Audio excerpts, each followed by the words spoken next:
Hello friends, welcome to joyful homemaking. இன்றைக்கி நம்மளோட சேனலில் ஆலு பரோட்டா எப்படி செய்யறதுன்னு பார்க்க போகிறோம்.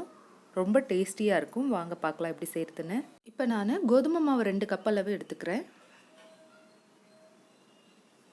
இப்போ இதனோட தேவையான அளவு சால்ட் போட்டு மிக்ஸ் பண்ணிக்கிங்க. இப்போ 3 ஸ்பூன்ஸ் அளவுக்கு ஆயில் ஆட் பண்ணிக்கலாம். ஆயில் ஆட் பண்ண பிறகு மாவோட எல்லாத்தையும் நல்லா மிக்ஸ் பண்ணி விடுங்க. இப்போ இதனோட கொஞ்சம் கொஞ்சமாக தண்ணி ஆட் பண்ணி பிசைய ஆரம்பிச்சிடுங்க. அதே மாதிரி இது கூட ஒரு 3 ஸ்பூன்ஸ் அளவுக்கு பால் ஆட் பண்ண போகிறேன். பாருங்கள், ரொம்ப சாஃப்டாகவும் ரொம்ப டேஸ்ட்டாகவும் இருக்கிறதுக்காக இதை ஆட் பண்ணுறேன். இப்போ பாருங்கள், மாவெல்லாம் நல்லா மிக்ஸ் பண்ணி பிசைஞ்சு எடுத்தாச்சு. நல்லா சாஃப்டாக வந்திருக்கு பாருங்கள். இப்போ இது மேலே ஒரு ஸ்பூன் அளவுக்கு ஆயில் போட்டு அதை நல்லா எல்லா இடமும் ஸ்ப்ரெட் பண்ணி விட்டு மூடி வச்சுடுங்க. ஒரு 1/2 அன் ஹவருக்கு அப்படியே மூடி வச்சுடுங்க. அதுக்கப்புறமா நம்ம செய்யலாம் பரோட்டாவை. இப்போ உருளைக்கிழங்கு 3 உருளைக்கிழங்கு பெருசு பெருசாக இருக்கிறத வேக வச்சு எடுத்து வச்சுருக்கேன். இதை நல்லா நான் மசிச்சுக்கிறேன். இதனோட பச்சை மிளகாவும் காஞ்ச மிளகாவும் ஆட் பண்ணுறேன். உங்ககிட்ட பச்சை மிளகா மட்டும்தான் இருக்குனாலும் அதை மட்டும் ஆட் பண்ணிக்கோங்க. ஒரு ஆனியன், பொடியாக நறுக்கின ஆனியனை இதனோட ஆட் பண்ணுறேன். கொத்தமல்லி ஆட் பண்ணுறேன். இப்போ மசாலாவை ஆட் பண்ணிக்கலாம்.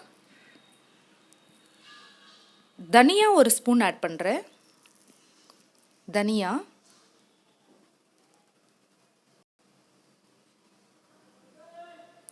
தேவையான அளவு சால்ட்,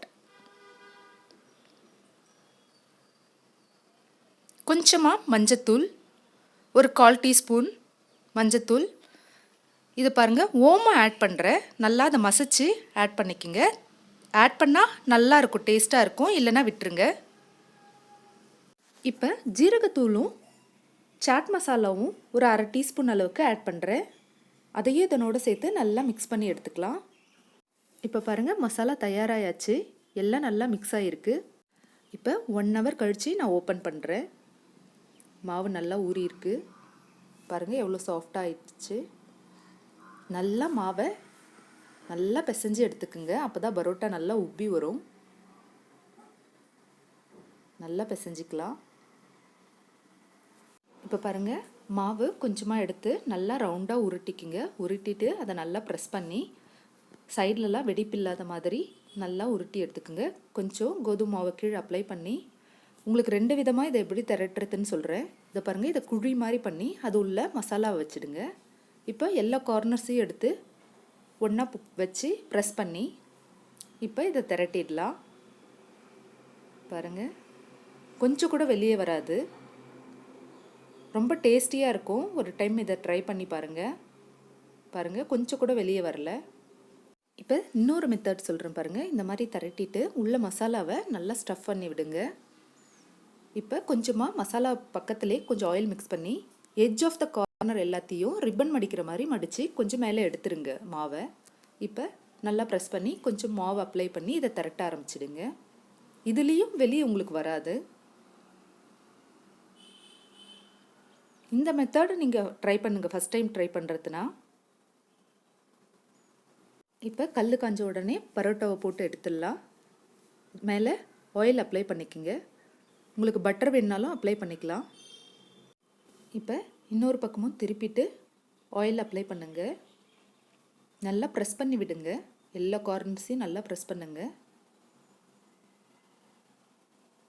பாருங்கள், எல்லா கார்னர்ஸையும் நல்லா ப்ரெஸ் பண்ணி விடுங்க. எப்பயும் சப்பாத்தி தானே செய்வீங்க, இந்த மாதிரி டிஃப்ரெண்ட்டாக செஞ்சு பாருங்கள். இப்போ இன்னொரு பரோட்டாவை போடுறேன். பாருங்கள், கார்னர்லாம் ப்ரெஸ் பண்ணால் கொஞ்சம் கொஞ்சமாக உப்புது பாருங்கள்.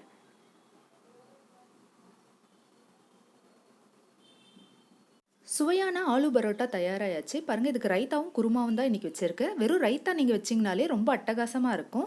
இதை நீங்களும் செஞ்சு எனக்கு கமெண்ட் பண்ணுங்கள், உங்கள் ஃப்ரெண்ட்ஸுக்கு ஷேர் பண்ணுங்கள், லைக் பண்ணுங்கள் அண்ட் சப்ஸ்கிரைப் எனக்கு மறக்காமல் பண்ணிவிடுங்க. Thank you friends.